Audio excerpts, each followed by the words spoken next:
나는 결혼 25년 차주부다. 이름은 김선영, 올해 52이다. 남편 박철수와는 대학 동기였다. 젊을 땐 누구보다 뜨겁게 사랑했고 서로를 위해 희생하며 살아왔다.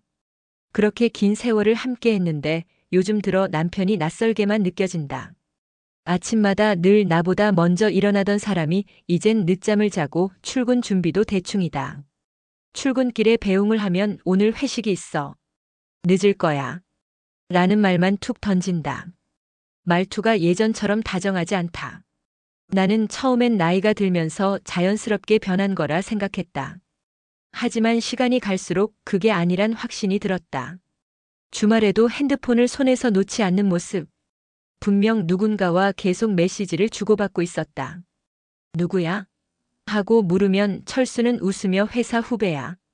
보고서 때문에. 라며 얼버무린다. 그런데 그 웃음이 어딘가 불편했다. 억지로 꾸며낸 것처럼. 그날 저녁 나는 철수의 양복 주머니에서 낯선 향수를 맡았다. 은은하면서도 강렬한 냄새였다. 나는 향수에 관심이 많아 금방 알 수 있었다. 이건 절대 철수가 뿌릴 만한 게 아니었다. 여성용이었다. 혹시 다른 여자가 있는 건 아닐까? 머릿속이 복잡해졌다. 하지만 또 스스로를 다독였다. 설마 철수가 그럴 리가 있나? 그래, 내가 예민한 거겠지. 그날 밤 거실에서 들려오는 작은 웃음소리에 잠이 깼다. 시계를 보니 새벽 2시. 조심스레 문을 열고 거실을 보니 남편이 휴대폰을 들고 웃고 있었다. 아직 안 자? 내가 말하자 철수는 놀란 듯 급히 화면을 껐다. 아, 그냥 뉴스 보고 있었어. 그 말이 너무 어색했다. 한밤중에 혼자 소리내 웃을 뉴스가 어디 있단 말인가. 나는 그 순간 직감했다. 뭔가 있다. 우리 가정에 내가 모르는 균열이 생기고 있다는 걸. 하지만 그 균열이 어디에서 시작된 건지 그때는 상상도 못했다. 더구나 가장 가까이에 있던 사람이 그 균열의 주인공일 줄은 꿈에도 몰랐다. 남편 철수의 태도는 날이 갈수록 더 낯설어졌다. 출근길에 오늘 저녁 뭐 먹을래? 하고 물으면 예전 같으면 장난스럽게 메뉴를 고르던 사람이 이제는 아무거나라는 말만 남긴다. 웃음기도 없었다. 나는 그런 작은 변화들이 내 마음을 갉아먹는 걸 느꼈다. 아내로서 여자라서 예민하게 감지되는 기류였다. 며칠 전 남편 셔츠에서 머리카락 하나가 나왔다. 그것도 길고 곱슬진 갈색 머리였다. 나도 딸도 그런 머리를 하지 않는다. 순간 가슴이 철렁 내려앉았다. 대체 누구 머리야? 나는 철수가 샤워하는 동안 몰래 그 머리카락을 화장지에 싸서 서랍 안에 넣어뒀다. 내 의심이 괜한 게 아니란 증거로 남기고 싶었다. 그날 저녁 나는 일부러 대화를 꺼냈다. 철수 씨, 요즘 많이 바쁜가 봐? 응, 회사 일 때문에 정신이 없어. 회사 일만 그런 건 아니지? 뭔가 나한테 숨기는 게 있지? 내가 그렇게 말하자 철수는 얼굴을 굳히며 대답했다. 괜한 소리 하지 마. 내가 언제 당신한테 거짓말한 적 있어? 그 말투, 눈빛, 그리고 목소리의 떨림. 나는 알 수 있었다. 거짓이었다. 며칠 뒤 더 결정적인 단서가 내 눈앞에 나타났다. 늦은 밤 철수가 샤워를 하러 들어간 사이 그의 핸드폰에 메시지가 도착했다. 화면에 뜬 이름은 미영. 내용은 짧았다. 오늘도 그 시간에 기다릴게. 손끝이 차갑게 식어갔다. 미영? 난 한 번도 들어본 적 없는 이름이었다. 회사 사람이라고? 아니면. 나는 숨을 고르며 핸드폰을 제자리에 두었다. 괜히 확인했다는 걸 들키면 끝이었다. 그날 이후 나는 남편의 모든 행동을 주의 깊게 살폈다. 저녁마다 늦는 이유, 거짓된 웃음, 낯선 향기, 그리고 미영이라는 이름. 모든 게 하나로 이어지는 듯 보였다. 나는 점점 두려워졌다. 단순한 의심이 아니라 현실일 수도 있다는 불안이 나를 짓눌렀다. 그런데 이상한 건 한 가지 더 있었다. 남편이 집에 들어올 때마다 현관에 두고 오는 신발. 그 밑창에 묻은 먼지가 우리 집 주변에서는 볼 수 없는 종류였다. 마치 매번 어딘가 낯선 곳을 다녀온 것처럼. 나는 결심했다. 더 이상 머릿속으로만 의심할 게 아니라 직접 눈으로 확인해야 한다는 걸. 그리고 바로 그 결심이 나를 돌이킬 수 없는 길로 끌고 가고 있었다. 그날 밤 나는 마음을 굳혔다. 오늘은 끝까지 확인하자. 철수가 또다시 회식이라고 늦는다 했을 때 나는 몰래 뒤를 밟기로 했다. 퇴근 시간에 맞춰 아파트 주차장에 숨어 기다렸다. 철수의 차가 나가는 걸 보자 곧바로 택시를 잡아탔다. 차창에 비친 내 얼굴은 긴장으로 굳어 있었다. 부디 내가 잘못 생각한 거였으면 하지만 그 말이 목 끝에서 채 흩어지기도 전에 철수의 차는 도심 외곽의 오래된 단독주택 앞에 멈췄다. 나는 심장이 터질 듯 두근거리며 차에서 내려 골목 모퉁이에 숨어 그 집을 지켜봤다. 철수가 초인종을 누르자 문이 열렸다. 그리고 그 순간 나는 온몸이 굳어버렸다. 문 앞에 서 있던 사람은 낯선 여자가 아니었다. 바로 우리 집에 드나드는 가정부 미정이었다. 나는 숨이 막혀 한 발짝도 움직일 수 없었다. 미정은 늘 차분하고 성실한 여자로 우리 집 살림을 묵묵히 챙겨주던 사람이었다. 그런 그녀가 지금은 화사하게 웃으며 철수를 집 안으로 들이고 있었다. 나는 무릎이 풀려 벽에 몸을 기대며 떨리는 숨을 내쉬었다. 믿고 싶지 않았다. 하지만 눈앞의 장면이 모든 걸 말해주고 있었다. 조심스레 창문 쪽으로 다가가자 불빛 사이로 보이는 두 사람의 모습이 내 가슴을 찢어놓았다. 철수가 미정을 향해 다가가더니 그녀의 어깨에 손을 얹었다. 그리고 미정은 고개를 들며 철수의 얼굴을 바라봤다. 두 사람은 아무런 망설임 없이 입술을 맞췄다. 순간 머릿속이 하얘졌다. 설마 우리 집 가정부였다고? 내가 의심하던 미영은 대체 누구야? 분노와 배신감 그리고 혼란이 한꺼번에 몰려왔다. 나는 핸드폰을 꺼내 떨리는 손으로 영상을 찍으려 했다. 증거를 남겨야 한다는 생각뿐이었다. 하지만 손끝이 너무 떨려 제대로 잡히지 않았다. 그러다 창문 틈 사이로 들려온 대화 한마디가 내 귓가를 찔렀다. 철수 씨, 우리 이렇게 계속해도 괜찮을까요? 걱정 마.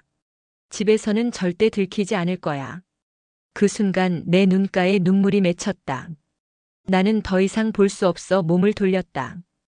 다리가 풀려 겨우 골목을 빠져나왔다.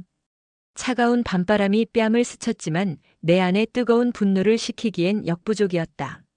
내가 그동안 믿었던 건 뭐였지? 우리 가정을 위해 헌신했다는 건 다 거짓이었나? 그리고 한 가지 사실이 뇌리를 스쳤다. 혹시 메시지 속 미영은 가짜 이름이었나? 누군가를 속이기 위한 위장이었을까? 나는 점점 더 깊은 의심 속으로 빠져들었다. 남편 철수 그리고 가정부 미정. 그들의 비밀은 내가 상상한 것보다 훨씬 더 복잡하고 치밀하게 숨겨져 있는 것 같았다. 그날 밤 집으로 돌아온 나는 온몸이 떨렸다. 창밖으로 스며드는 가로등 불빛이 거실 벽을 길게 비추었다. 마음속 긴장은 가라앉지 않았고 머릿속에서는 온갖 시나리오가 돌아갔다. 가정부 미정과 남편 철수 그리고 메시지 속 미영. 단순한 외도라면 이미 목격했지만 나는 그것만으로는 끝내지 않기로 했다. 오늘부터 내가 직접 확인할 거야. 속으로 다짐하며 나는 집안 곳곳을 점검하기 시작했다. 미정이 출근한 사이 철수가 사용하는 서재 책상, 안방 서랍, 심지어 작은 휴지통까지 꼼꼼하게 살폈다. 작은 흔적 하나하나가 내 눈에 들어왔다. 남편이 몰래 기록한 메모, 전화번호, 영수증, 심지어 가정부가 남긴 작은 메모까지. 한 장의 쪽지가 내 손에 들어왔다. 오늘 저녁 9시. 우리만의 시간. 손끝이 떨렸다. 9시라니 그 시간에는 철수가 집에 있어야 했다. 나를 속이기 위해 만든 계획이라는 걸 직감했다. 나는 거실 소파에 앉아 핸드폰과 쪽지를 번갈아 들었다. 심장이 빠르게 뛰었다. 속으로 생각했다. 이제 준비는 끝났어. 모든 증거를 모으면 한 번에 드러낼 거야. 그 사이 철수가 집으로 돌아왔다. 선영, 늦게까지 뭐해? 나는 평소처럼 담담하게 웃으며 대답했다. 그냥 집안 정리 좀 하고 있었지. 철수는 의심스러운 눈빛을 숨기려는 듯 가볍게 고개를 끄덕였다. 하지만 그의 손짓, 발걸음, 목소리 톤까지 내 시선에서 벗어나지 못했다. 나는 이미 작은 습관과 몸짓까지 기억해 두었고 그의 행동 하나하나가 내 증거가 될 것이었다. 며칠간 이렇게 증거를 모으는 동안 나는 이상하게도 감정이 단단해졌다. 배신감과 분노가 여전히 존재했지만 마음속 혼란보다는 계획과 전략이 우선이었다. 철수가 예상치 못한 순간 나는 모든 것을 드러낼 준비를 하고 있었다. 그러던 중 미정이 집안일을 하며 내 시선을 피하려는 듯 행동하는 장면을 보았다. 왜 이렇게 신경 쓰는 거야? 속으로 혼잣말하며 나는 그 눈빛과 몸짓에서 또 다른 긴장감을 읽었다. 단순히 철수만을 향한 배신이 아니었다. 가정부는 계획적이었다. 나를 시험하는 듯한 치밀한 계산이 느껴졌다. 나는 조용히 속으로 다짐했다. 오늘까지는 기다려야 한다. 증거가 충분히 쌓여야 한 번의 진실을 폭로할 수 있어. 그날 밤 나는 서재에 앉아 기록해둔 모든 단서와 증거를 다시 점검했다. 메시지, 쪽지, 영수증, 흔적, 사진. 모든 것이 한 줄로 이어졌다. 철수와 미정의 은밀한 관계를 보여주는 단서였다. 나는 심호흡을 하고 창밖을 바라봤다. 달빛이 은은하게 비추는 가운데 내 마음속 결심은 단단해졌다. 이제 마지막 단계만 남았다. 모든 것을 한 번에 드러낼 거야. 두 사람 모두 숨길 수 없도록. 긴장감 속에서 나는 결심했다. 기다림과 계획 그리고 치밀함. 오늘 밤 내 복수와 진실의 순간이 다가오고 있었다. 그날 저녁 집안은 평소보다 고요했다. 나는 거실 소파에 앉아 숨을 고르며 준비해둔 모든 증거를 한눈에 점검했다. 핸드폰 메시지, 쪽지, 영수증, 그리고 몰래 찍어둔 사진. 철수와 가정부 미정의 행동이 모두 기록되어 있었다. 오늘 끝내자. 속으로 다짐하며 나는 증거를 들고 안방으로 향했다. 철수는 평소처럼 TV를 보고 있었다. 미정은 설거지를 하고 있었고 나를 보자 잠시 얼어붙었다. 철수 씨, 이게 뭐죠? 나는 차분하지만 단호한 목소리로 핸드폰과 쪽지를 동시에 내밀었다. 철수의 얼굴이 굳어졌다.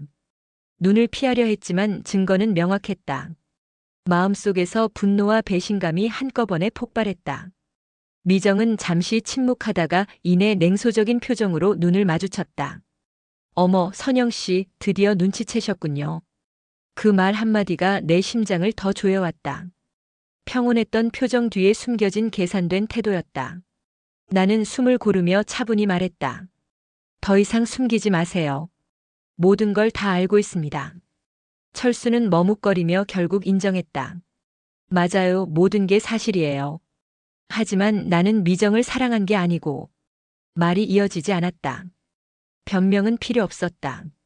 내 눈앞의 행동과 증거가 모든 걸 증명하고 있었다. 나는 딸 서윤이 방에서 조용히 상황을 지켜보는 걸 느꼈다. 그녀의 눈빛이 걱정과 안쓰러움으로 가득 차 있었다. 나는 속으로 다짐했다. 이 싸움은 가족을 위해 끝까지 해야 한다고. 미정을 향해 천천히 말했다. 당신은 오늘 집을 떠나야 해요. 철수 씨와의 관계도 이제 끝입니다. 그녀는 아무 말 없이 가방을 챙기며 집을 나갔다. 발걸음이 문을 닫을 때까지 내 눈을 벗어나지 못했다. 철수와 단둘이 남은 거실, 나는 심호흡을 했다. 우리 다시 시작할 수 있을까? 철수는 고개를 숙인 채 한참 동안 말이 없었다. 나는 속으로 깨달았다. 이번 사건으로 관계가 회복될지 아닐지는 알 수 없지만 내 마음과 자존감은 내가 지켰다는 사실이 중요했다. 나는 마음속으로 선언했다. 앞으로 어떤 거짓이나 배신에도 흔들리지 않을 거야. 내 삶은 내가 지키는 거야. 집안에 은은하게 퍼지는 커피 향처럼 긴장과 분노가 조금씩 사그라졌다. 오늘의 사건은 끝났지만 나는 내 안의 강인함을 새롭게 느꼈다. 철수와 딸 서윤이 나를 바라봤다. 나는 그들에게 미소를 지었다. 미소 속에는 분노를 넘어선 단단함이 있었다. 오늘 밤 나는 배신을 마주했고 진실을 확인했고 무엇보다 내 마음속 평화를 지켜냈다. 앞으로의 삶, 나는 더 강하고 단단하게 서 있을 것이다.